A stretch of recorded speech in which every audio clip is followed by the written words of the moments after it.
Climate change की समस्या बहुत ही एक गंभीर समस्या होती जा रही है और इसी के कारण कहीं किसी जगह पे बाढ़ आ जाती है तो किसी जगह पे सूखा पड़ जाता है। तो इसे लेकर पूरी ह्यूमैनिटी को सतर्क रहने की ज़रूरत है। हमारी सिंधु घाटी सभ्यता के ख़त्म होने के पीछे भी कुछ ऐसे ही कारण रहे हैं। जी हाँ दोस्तों, सिंधु घाटी सभ्यता यानी इंडस वैली सिविलाइजेशन के ख़त्म होने के कारणों से जुड़े नए रिसर्चर्स से यह निष्कर्ष निकला है कि सिंधु घाटी सभ्यता के ख़त्म होने के पीछे क्लाइमेट चेंज ने एक बहुत ही गहरा प्रभाव डाला है। तो दोस्तों, आज की इस वीडियो के अंदर हम देखेंगे कि किस तरीके से क्लाइमेट चेंज ने इंडस वैली सिविलाइजेशन को इफेक्टेड किया है। So let's the video start.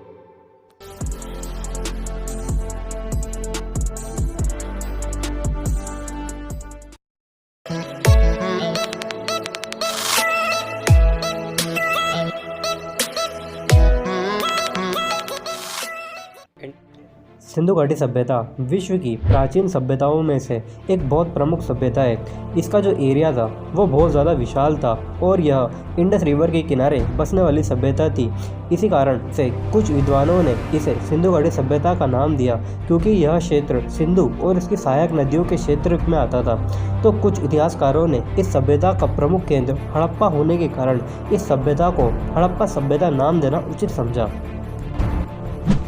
Sindhu घाटी सभ्यता, जो कि इंडिया और पाकिस्तान के कुछ स्टेट्स के अंदर फैली हुई थी, हाल ही में उत्तराखंड के पिथौरागढ़ में एंशिएंट रोड्स के ऊपर रिसर्चेस की गई, जिससे ये चीज़ सामने आई कि कंटिन्यूस और बहुत लंबे समय तक सूखा पड़ने के कारण यह सिविलाइजेशन पूरी तरीके से नष्ट हुई थी। जब इस पर रिसर्च की गई तो उसमें इस चीज़ को पाया गया कि करीब 4200 साल पहले सिंधु घाटी सभ्यता वाले क्षेत्र में सूखा पड़ने स्टार्ट हो गया था और यह सूखे का यह दौर करीब 200 सालों तक चला था।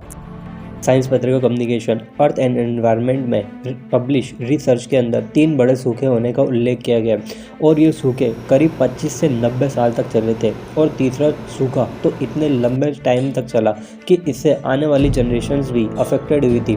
वहीं इस रिसर्च में उन निष्कर्षों को कंफर्म किया गया जिसके अंदर ये चीज़ कही गई थी कि सिंधु घाटी सभ्यता के ख़त्म होने के पीछे क्लाइमेट चेंज की भूमिका है। बट अभी तक इस बात की कोई भी एविडेंस नहीं मिले कि ये सूखा कितने लंबे टाइम तक पड़ा।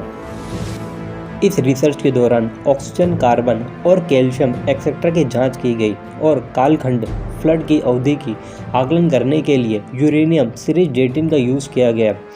वहीं ब्रिटेन की यूनिवर्सिटी ऑफ कैम्ब्रिज के प्रोफेसर कैमरन पेट्री ने इस बात के एविडेंस दिखाए कि लोगों ने यहाँ 200 सालों से ज़्यादा तक खुद को इस बदली हुई जलवायु की परिस्थिति में ढालने का प्रयास किया।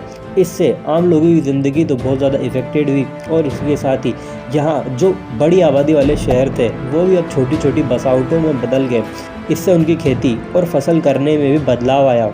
हालांकि समय जैसे जैसे बीतता गया, लोगों को जलवायु परिवर्तन में आए बदलाव के साथ में अपना जीवन यापन करना कठिन हो गया और प्राकृतिक संकट को संभालना संभव नहीं रह गया। सिंधु घाटी के तापमान और मौसम के पैटर्न में बदलाव आने की वजह से ग्रीष्मकालीन मानसूनी बारिश में धीरे धीरे कमी आने लगी, जिसकी वजह से हड़प्पाई शहरों के आसपास जो खेती की जाती थी वो खेती करने में मुश्किल हो गया। वैज्ञानिकों के अनुसार सिंधु और उसकी सहायक नदियों में बाढ़ की तीव्रता संभवतः लगातार कम होती जा रही थी, जिसकी वजह से खेती पर इसका बुरा असर पड़ा और वहीं सरस्वती का जो जलमार्ग था वो भी शुष्क होता गया। इस प्रकार जलवायु में परिवर्तन आने की वजह से हड़प्पा सभ्यता के विनाश की शुरुआत हुई।